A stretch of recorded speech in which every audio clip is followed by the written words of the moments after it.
আল্লাহর নবী হযরত ইউনূস আলাইহিস সালাতু ওয়াস সালামকে মাছে খেয়ে ফেললো। তিনি মাছের পেটের মধ্যে, মাছে যখন তারে খায়, মাছের পেটের মধ্যে তিনি চিন্তা করলেন, আমি কি বেঁচে আছি নাকি মরে গেছি?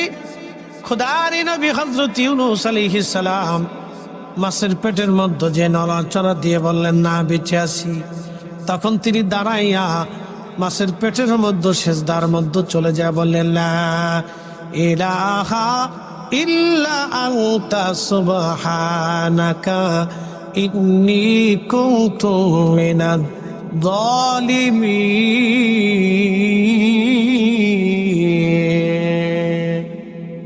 হযরত ইউনূস মাছের পেটে আল্লাহকে ডাক দে, বলে, রাব্বি,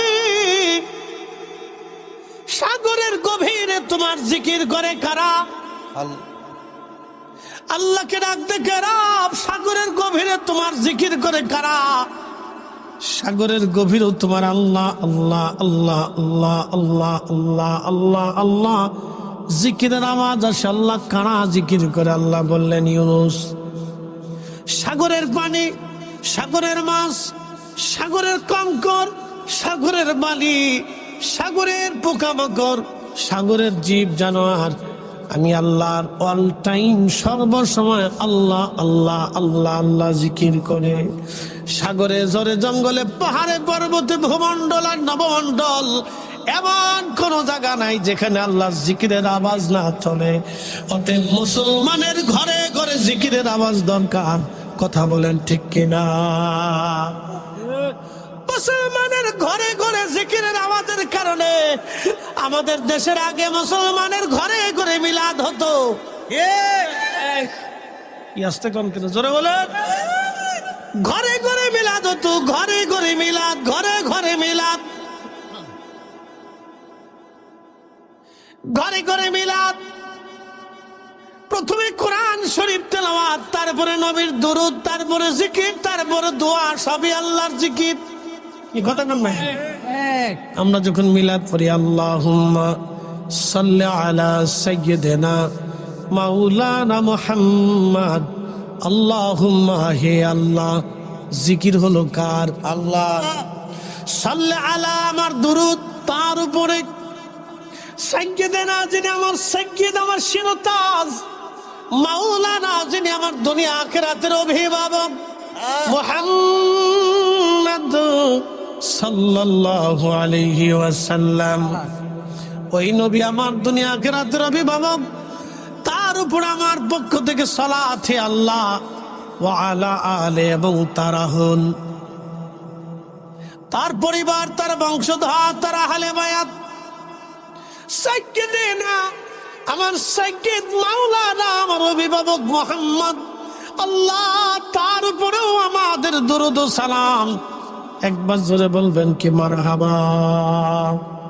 বলেন, জমিন কার? আসমান কার? আমরা কার? নবী কার? দুরুদ কার? দুরুদ আল্লাহ নবীর উপরে পড়ে কতদিন পড়বে? কখন কতদিন পড়বে? আল্লাহ কোরআনে বললেন, ইন্নাল্লাহা ওয়া মালাইকাতাহু ইউসাল্লুনা আলান নবী, নিশ্চয় আমি রব तमाम ফেরেশতাকুল ইউসাল্লুনা আলান নবী, আমার নবীর উপরে দুরূদ পড়ে এবং পড়তেছে এবং পড়বে। একসাথে বলবেন না মারহাবা? পড়তেছে, পড়বে। জোরে বলুন, পড়তেছে, পড়বে, পড়তেছে, পড়বে। ইউসাল্লুনা আলান নবী, পড়তেছে, পড়বে। মিশকাতুল মাসাবির বাবুল কারামাতের ভিতরে একখানা হাদিস আসছে আম্মা জান আয়েশা সিদ্দিকা থেকে। আল্লাহর নবী রওজা মুবারকে প্রত্যেকদিন সকালবেলা সুবহে সাদিক যখন হয়, সূর্য উদয় হবে, আল্লাহর আকাশ থেকে ৭০,০০০ ফেরেশতা নবীজি রওজা মুবারকে নাজিল হয়ে যায়। এই ৭০,০০০ ফেরেশতা আল্লাহর নবী রওজা শরীফ ঘিরে ধরে দাঁড়ায়া দাঁড়ায়া দাঁড়ায়া দাঁড়ায়া আমার নবীর শানে দুরূদ এবং সালাম পড়তে থাকে। সকাল থেকে সন্ধ্যা, সন্ধ্যা যখন সূর্য ডুবে যায় তখন ওই 70,000 ফেরেশতা আসমানে চলে যায়। নতুন করে 70,000 ফেরেশতা নাজিল হয়।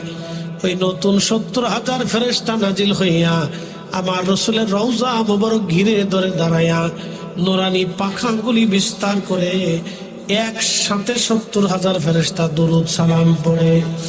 আরে ফেরেশতা যখন রসুলের রওজা মুবারক ঘিরে ধরে দাঁড়াইয়া জামাতের সাথে দুরূদ সালাম পড়ে তখন বেদাত হয় না। আমরা বাড়িতে, মসজিদে, এলাকায়, মাহফিলে দুরূদ শরীফ জামাতের সাথে সরাসরি একসঙ্গে বললে আমাদের বেদাতের ফতোয়া হয়। ওই বেদাতের ফতোয়ার গোষ্ঠী কিলাই যতদিন বেঁচে থাকবো নবীর দুরূদ সালাম জমিনে চলবে। কথা বলেন ঠিক কিনা? হাত উঁচা করে বলেন ঠিক কিনা? তাকবীর, নারায়ে রিসালাত। বন্ধু খুব মনোযোগ দেবেন, এক সময় পৃথিবী ধ্বংস হবে। আল্লাহ কোরআন শরীফে বলে দিলেন ইজাস সামাউ ফাতারাত, যখন আসমান ভেঙ্গে ভেঙ্গে পড়ে যাবে। ওয়া ইদাল কামাকিবু তাসারাত, तमाम সৃষ্টির নক্ষত্রগুলি ভেঙ্গে ভেঙ্গে ভেঙ্গে ভেঙ্গে মিসমার হয়ে একেবারে ধ্বনিত পশমের মতো উড়ে উড়ে পড়তে থাকবে। ওয়া ইদাল বিহারু ফুজ্জিরাত, সমুদ্র উদ্বেলিত হয়ে যাবে, সমুদ্রের তলদেশ উঁচু হয়ে যাবে। পৃথিবীতে সমস্ত সাগরের পানিগুলি পৃথিবীতে আছাড় মারবে। तमाम পৃথিবী ধুয়ে পারলে একবারে পরিষ্কার করে সাগর নিয়ে চলে যাবে। ওয়া ইদাল কুবুরু বুসিরাত, কবর থেকে মানুষ উঠে যাবে। একসাথে বলবেন আল্লাহু আকবার। ঘুম আসছে নি দাদু? রাত তো বেশি, আপনাদের বয়স্ক মানুষ, মনে 2টা বাজে, এখনো বসে রয়েছেন। কোন আশায় বসে রয়েছেন? ছাতা আপনার কিসের লোভ? এখানে তো আইলে আবার নতুন করে 25 বছর ফেরত পাবেন না, আবার সুন্দরী একটা দাদি পাওয়ারও সুযোগ নেই। বাড়িতে যদি জানে তাহলে আর ঘরে উঠতে দেব না, শেষ। তুমি ডিলেট। তো এখানে বসে থাকার অর্থ কি? অর্থ একটাই, আল্লাহকে খুশি করার জন্য, রসুলকে খুশি করার জন্য। কথা কন না কেন? ঠিক কিনা? হে স্বামী বাবার দরবারের মুহিব্বিন, এলাকাবাসী মনোযোগ দেন। আল্লাহর কোরআন বলল ইদাল কুবুরু বুসিরাত, কবর থেকে মানুষ উঠে উঠে আল্লাহর দিকে দাবিত হতে থাকবে। সেই দিন দৌড়াইতে থাকবে সবাই উলঙ্গ ল্যাংটা। একসাথে বলবেন সুবহানাল্লাহ। সবাই কি উলঙ্গ? আমাদের প্রধান উপদেষ্টা যিনি ডক্টর ইউনূস সাহেব, তিনিও কি উলঙ্গ? জোরে বলেন। রাশিয়ার প্রেসিডেন্ট উলঙ্গ, আমেরিকা উলঙ্গ, চীন উলঙ্গ, সৌদির রাজা, কুয়েতের রাজা, বাহরাইনের রাজা, পৃথিবীর এমন কেউ নাই সেদিন উলঙ্গ না হবে, ল্যাংটা। কাপড়ও নাই, পোশাকও নাই, জুব্বাও নাই, পকেটও নাই। যদি তাই না হবে তাহলে বলেন দুনিয়াতে অপরাধ করে, অন্যায় করে মানুষের সম্পদ মেরে খাওয়ায় লাভ কি?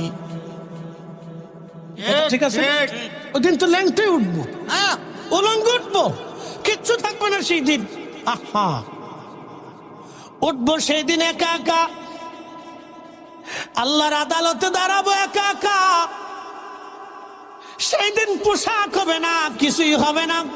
তাহলে বলুন, হে স্বামীবাদের ওদের মানুষ, ঘাটাইলের মুসলমান, তাহলে বলে দিয়ে যান, দুনিয়াতে অন্যের সম্পদ মেরে খেয়ে, অন্যের টাকা মেরে দিয়ে, অন্যের হক মেরে দিয়ে, সুদের কারবারি করে দিয়ে, ঘুষের কারবারি করে দিয়ে এত বিরাট সম্পদের পাহাড় করে লাভ হলো কি যদি ল্যাংটায় ওঠা লাগে? সরে বলে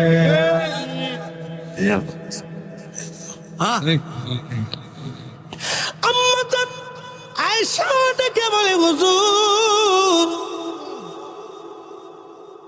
পৃথিবীর সব নারী পুরুষকে লাগতে হবে? বলে, হ্যাঁ, উলঙ্গ উঠবে সবার, সবাই উলঙ্গ উঠবে, কাপড়বিহীন, পোশাক পরিচ্ছদবিহীন। আম্মা জান আয়েশা তখন লজ্জায় পড়ে বলেন, ইয়া রাসূলুল্লাহ, তাহলে নারীদের কি হবে? আম্মা নবীজি বললেন, আয়েশা রে, কিয়ামতের ময়দান এতই কঠিন বিভীষিকাময় হবে আয়েশা, সেই দিন কোন নারী পুরুষের দিকে তাকানোর সময়, কোন পুরুষ নারীর দিকে তাকানোর মতো সময় হবে না রে আয়েশা। আয়েশা শোনো, 3 জায়গাতে সন্তান মার পরিচয় দিবে না, মা সন্তানের পরিচয় দিবে না, বাবা সন্তানের পরিচয় দিবে না, সন্তান বাবার পরিচয় দিবে না, ভাই ভাইয়ের পরিচয় দিবে না রে আয়েশা। সাহাবীরা শোনো, 3 জায়গা বন্ধু বন্ধুর পরিচয় দেবে না, কেউ কারো পরিচয় দেবে না, সবাই যার যার চিন্তায় বড় পেরেশান হয়ে যাবে। সাহাবীরা ব্যাকুল হয়ে গেলেন, বলে, হুজুর, সেই 3 কঠিন জায়গা কোন জায়গা? নবী বললেন, প্রথম নম্বর মিজানের পাল্লা, যখন নেকি আর গুনাহগুলি ওজন করা হবে, ওই সময় কেউ কারো কথা মনে রাখবে না রে সাহাবীরা। 2 নম্বর, যখন আমল নামা ডান হাতে না বাম হাতে আসবে, সার্টিফিকেট কি ডান হাতে হবে না বাম হাতে হবে, এই কঠিন স্থানে কাকে ডান হাতে দিবে না বাম হাতে দিবে, এই চিন্তায় বাবা সন্তান ভুলে যাবে, সন্তান বাবা ভুলে যাবে, ভাই ভাইকে ভুলে যাবে, বোন ভাইকে ভুলে যাবে, স্বামী স্ত্রী বলবে, স্ত্রী স্বামী ভুলে যাবে। সাহাবীরা রে, 3 নম্বর, ফুলসিরাতের ঘাটে এই জায়গাটা কেউ কারো কথা মনে রাখবে না। কঠিন এই সিচুয়েশনে সময় সময়কে ভুলে যাবে রে সাহাবীরা, এই জায়গা ভুলে যাবে। সাহাবীরা পেরেশান হয়ে গেলেন, ইয়া রাসূলুল্লাহ, উপায় কি? তখনই নবী ডাক দিয়ে বলেন, সাহাবীরা রে, সবাই যখন সবাইকে ভুলে যাবে, তোমরা শোনো, আমি রাসূল এই 3টা জায়গা আমার উম্মত পাহারা দিতে থাকবো। এই না, চিৎকার মেরে বলেন না ইয়া রাসূলুল্লাহ, না না, হাত উঁচা করে বলেন ইয়া রাসূলুল্লাহ, নবী আছে কি নাই, নবী লাগবে কি লাগবে না, নবীর সুপারিশ দরকার আছে না নাই? অতএব নবীর সুপারিশ যদি পাইতে হয়, দুরূদ সালাম পড়তেই হবে। কথা কোন ঠিক কিনা? কারো বেদাতের ফতোয়া মানি না, মানবো না। হাত উঁচা করে বলেন রাজি আছি না?